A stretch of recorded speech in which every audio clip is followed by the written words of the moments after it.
मेरे अजीज दोस्तों, आप सबको NAQTV4 पर खुश आमदीद।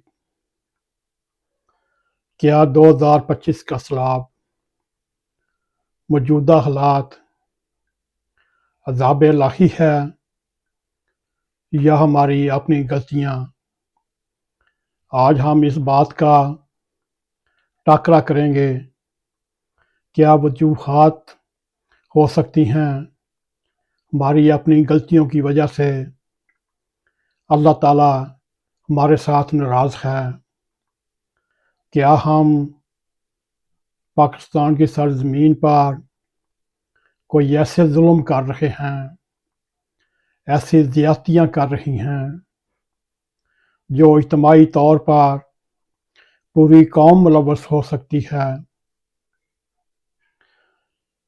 क्या इसकी सज़ा हमें मिलनी चाहिए?